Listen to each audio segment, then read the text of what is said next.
A Target boycott over DEI comes to an end, Casey's is getting a boost off nicotine alternatives, and a judge dismisses a pricing suit against Publix. Welcome to Retail Daily, your quick look at the top stories from Supermarket News and CSP Daily News. I'm Supermarket News Senior Editor Bill Wilson. And I'm CSP Editor Diane Adam.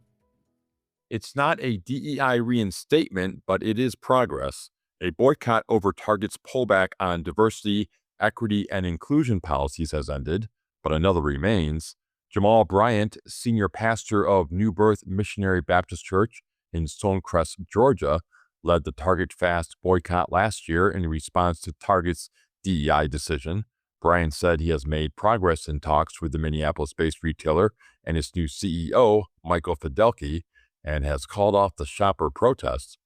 Target has not reinstated its DEI policies, but Bryant said the company has committed to a pledge made back in 2021 to invest $2 billion in Black-owned businesses. Casey's is getting a boost from nicotine alternatives. Nicotine alternatives help drive growth for Casey's General Stores in third quarter 2026, with the retailer's nicotine pouch business up 31% and vapor rising 12%, executives said during the company's earnings call Tuesday. In response to an analyst's questions about margins, Casey President and CEO Darren Rebellas said the growth in alternative is helping improve margins as cigarette sales continue to decline. A judge dismisses a pricing suit against Publix. A federal judge in Florida has dismissed a deceptive pricing lawsuit filed against Publix supermarkets last year that was seeking class action status. The court ruled that the plaintiff did not have legal standing in the case because she was able to obtain refunds for several of the products that she claimed to be overcharged for and could have received a refund for others. She had filed the suit last year claiming that the price she was charged as self-checkout reflected a weight that was higher than the weight that was listed on the package. The list of 18 products for which she alleges she was overcharged included meat, cheese, and other items. Shoppers can find a little gold at 7-Eleven on St. Patrick's Day. The retailer is celebrating the holiday at 7-Eleven, Speedway, and Stripes convenience stores with treats and savings. The company has rolled out a limited-time St. Patrick's donut, a light, fluffy, yeast-raised offering layered with white icing and finished with green shamrock sprinkles. In addition, on March 17th only, users of the 7 Now delivery app can get $17 off $30 plus orders with promo code LUCKY7.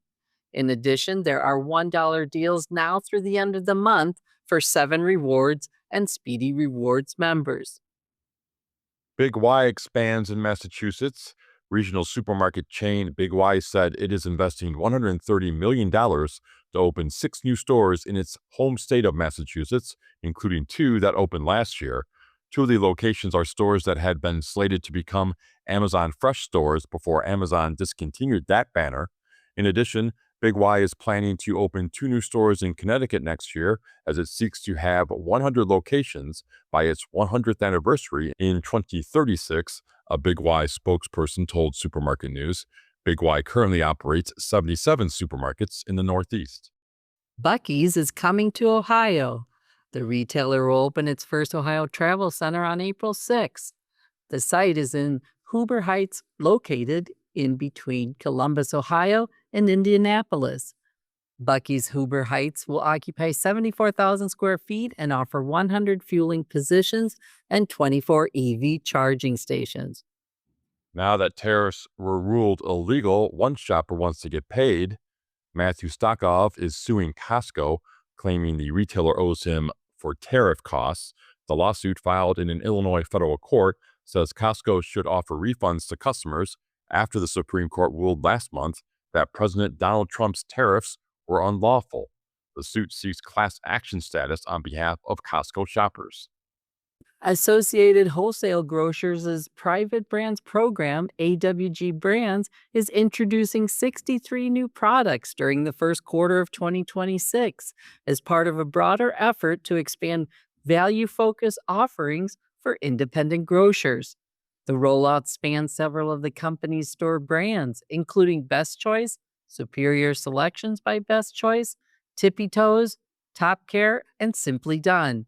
Company officials said the expansion focuses on trend grocery and household categories where shoppers are seeking both quality and competitive pricing. And that will do it for today's episode of Retail Daily. Subscribe on Apple Podcasts, Spotify, and more for your daily dose of retail news. For more on these stories, visit CSP Daily News and Supermarket News. I'm Bill Wilson. And I'm Diane Adam. Have a great day.